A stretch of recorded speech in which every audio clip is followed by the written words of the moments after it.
पीना या मीट खाना अलाउड नहीं है। उसकी माँ ने झेपते हुए कहा कि वो क्या कह रहा है।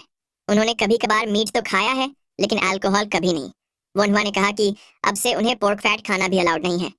उसने अपनी माँ से मुस्कुराते हुए कहा कि अल्कोहल पीने में कोई शर्म वाली बात नहीं है और उन्हें इसे छिपाने की भी कोई जरूरत नहीं है, लेकिन फिलहाल के लिए उन्हें ये छोड़ना होगा, वरना उनकी हालत और खराब हो जाएगी। और उन्होंने स्नैक के लिए पोर्क ही क्यों चुना? वो जल्द ही काफी सारे पैसे कमाएगा और उन्हें और बढ़िया मीट खिलाएगा। उसकी माँ झेपते हुए हाँ में जवाब देती है। उन्हें इतना समझाकर वो कमरे से निकलते हुए सोचने लगा कि अब उसके पास ज्यादा वक्त नहीं है। अगर उन्हें सर्जरी करनी है तो उसे जल्द ही ओबो को ट्रेन करना होगा। थोड़ी देर बाद वनवा थैले में स्पाइक्स लिए चौ मैंशन पर पहुंच गया। उसने याद करते हुए मन ही मन कहा कि उसके ये कहने पर भी कि उसके लिए इनर एनर्जी सीखना इनफ है, इंचो की माँ उसे हर बार पैसे देने लगती है। अब तो उन्हें हर बार रिजेक्ट करना भी मुश्किल हो रहा है। अब अगर उन्हें ट्रीटमेंट की फीस देनी ही है तो उसके पास भी इसके अलावा और कोई चॉइस नहीं है। उसे कुछ तो बदले में देना ही होगा। वो एक्सक्यूज मी कहते हुए जो रेजिडेंस में एंटर हुआ। इंचो की माँ ने उसे वेलकम किया, वहीं वोनहुआ भी उनके हाल चाल पूछने लगा। फिर मैडम चो ने उसके थैले को देखते हुए पूछा कि वो ऐसी अजीब चीजें लेकर क्यों आया है। वोनहुआ ने कहा कि ये बैंडिट्स के द्वारा बिछाए गए आयरन ट्रैप्स हैं। लेफ्टिनेंट चो को इस पे पैर रखने की वजह से ही टेटनस हुआ था। मैडम चो उन स्पाइक्स को देखकर गुस्से से भर गई।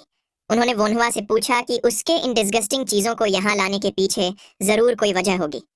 वो वजह क्या है? टेबल पे बैठकर चाय पीते हुए वोनहुआ ने कहा कि उसे उम्मीद है कि चो फैमिली उससे ये खरीद लेगी। उसकी बात पर मैडम चो हैरान हो गई।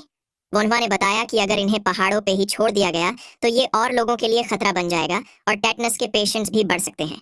वो इसे ब्लैक स्मिथ को भी बेच सकता है, लेकिन उसे उम्मीद है कि चो फैमिली उससे ये थोड़ी ज्यादा कीमत पे खरीद ले।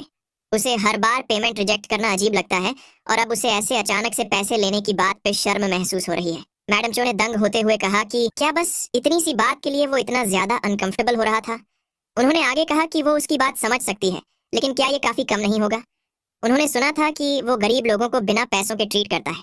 वोनवा ने बताया कि उसे सिंपल ट्रीटमेंट के लिए पैसे ना लेने में कोई दिक्कत नहीं है, लेकिन कुछ बार उन्हें दवाइयाँ और साथ ही कुछ और भी चीजें चाहिए होती हैं।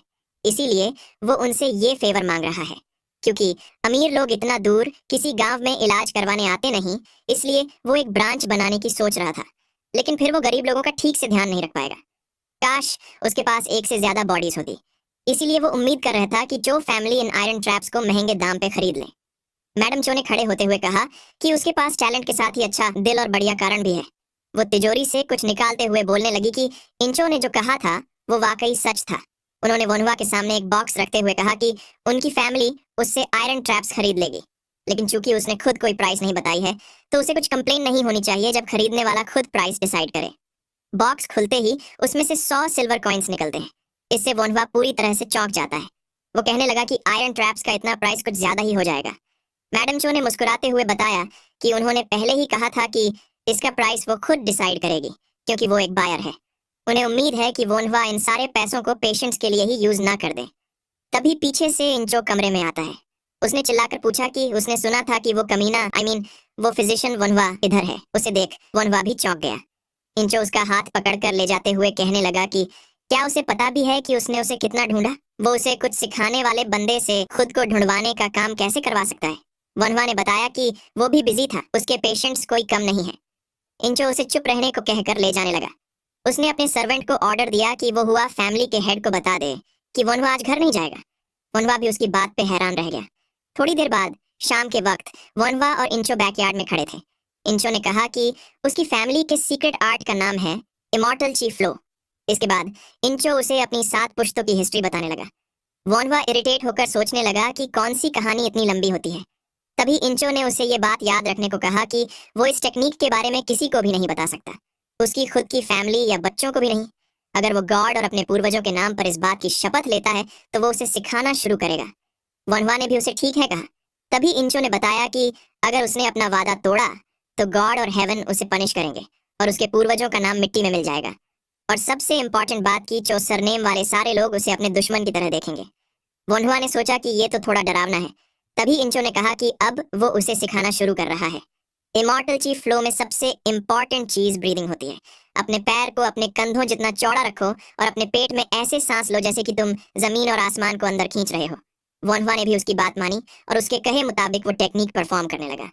इंचो ने उसे देख सोचा कि वो अच्छा इमिटेट कर रहा है, ऐसे ही 1 घंटा बीत जाता है। वोनहुआ बुरी तरह हाँफ रहा था। उसने कहा कि वो बस सांस ही ले रहा है, लेकिन फिर भी उसे थकान महसूस हो रही है। क्या अपने पेट में ऐसा फील करना नॉर्मल है?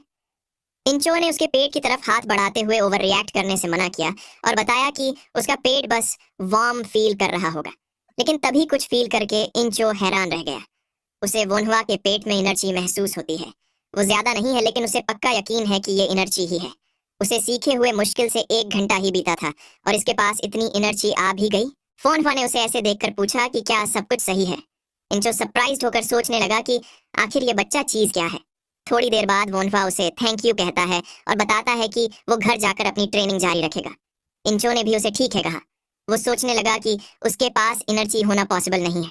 उसने ही देखने में कुछ गलती कर दी होगी, लेकिन वो वाकई में एक ग्रेट टैलेंट है। सिर्फ एक बार देखकर ही उसने सारे मूव्स इमिटेट कर लिए। जब इंचो खुद सीख रहा था तो उसे अपना पोस्चर सही करने में ही 4 दिन और ठीक से सांस लेने में 10 दिन लग गए थे, लेकिन इस बच्चे ने वो सब बस 1 घंटे में ही कर लिया। आखिर ये बच्चा चीज क्या है? इसके बाद सीन शिफ्ट होता है और हमें प्योचुंग की वर्कशॉप दिखाई जाती है। वो अपना काम कर ही रहा था कि तभी पीछे से किसी ने उसे आवाज लगाई। प्योचुंग उसे लीम कहते हुए वेलकम करने लगा। लीम ने भी कहा कि उन्हें मिले हुए काफी वक्त हो गया। उसे हियोनवी से ये तलवार मिली है और वो इसकी धार शार्प करवाना चाहता है। प्योचुंग ने उसे देखकर खुश होते हुए पूछा कि क्या आखिरकार उसे प्रमोशन मिल गया। लीम ने बताया कि वो हेड ऑफ द ऑफिस के तौर पे प्रमोट हो चुका है, लेकिन अब वो उस पोजीशन से स्टेप डाउन करने की सोच रहा है, क्योंकि अब वो पहले की तरह भाला नहीं पकड़ सकता, इसीलिए उसके पास और कोई चॉइस नहीं है। उसकी बात पर हैरान होते हुए प्योचुंग ने पूछा कि लेकिन उसे तो वो एकदम ठीक दिख रहा है। तभी लीम ने अपने पेट पे लगा कट दिखाते हुए पूछा कि क्या उसे वो अभी भी ठीक लग रहा है। प्योचुंग भी उसका घाव देखकर दंग रह गया। वो पूछने लगा कि आखिर उसने सरवाइव कैसे कर लिया, क्या ये किस्मत है? लीम ने जवाब दिया कि ये वाकई किस्मत है। अगर फिजिशियन वोनहुआ ने उसका इलाज ना किया होता तो वो अब तक आफ्टर लाइफ में भटक रहा होता। वोनहुआ का नाम सुनकर प्योचुंग हैरान होकर सोचने लगा कि क्या ये वही डिवाइन डॉक्टर है जिसने लेफ्टिनेंट चो का टेटनस ट्रीट किया था। तभी वहां पर कोई आ जाता है। सोल्जर हवांग वोनहुआ को बताता है कि यही वो जगह है। अंदर आते हुए उसने ब्लैकस्मिथ को आवाज लगाई। वो सब एक दूसरे को ग्रीट करने लगे। हवांग ने इशारा करते हुए वोनहुआ को बताया कि यही ब्लैकस्मिथ प्योचुंग है। वोनहुआ ने उन्हें ग्रीट करते हुए कहा कि उसका नाम वोनहुआ है। उसका नाम सुनकर दोनों ही बंदे सरप्राइज्ड हो गए। लीम तुरंत ही झुककर कहने लगा कि आखिरकार उसे उनसे मिलने का मौका मिल ही गया। थोड़ी देर हो चुकी है, लेकिन फिर भी वो थैंक यू कहना चाहता है।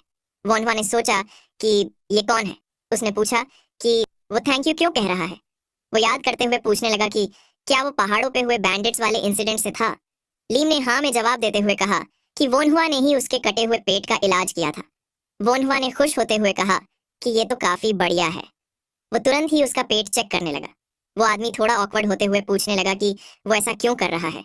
वोनहुआ मुस्कुराते हुए बताता है कि उसे पिछली बार चेक करने का मौका नहीं मिला था, इसीलिए इसे चेक करने के बाद बात करते हैं। थोड़ी देर बाद बात करते हुए वोनहुआ ने याद किया कि अच्छा, तो वो वही पेशेंट है जिसका कि इंटेस्टाइन कट चुका था। लीम चौंकते हुए पूछने लगा कि कटने से उसका क्या मतलब। उसे तो लगा था कि वो बस स्टमक से बाहर निकल गए थे। वोनहुआ ने बताया कि अगर वो आराम से बाहर निकले होते तो फिर इतनी दिक्कत नहीं होती। उसने आगे पूछा कि उसे सुबह स्टूल भी काले कलर का होता होगा, है ना? लीम पूछने लगा कि उसे ये कैसे पता। वहीं प्योचुंग इंटेस्टाइन कट चुके आदमी का इलाज सुनकर दंग रह गया।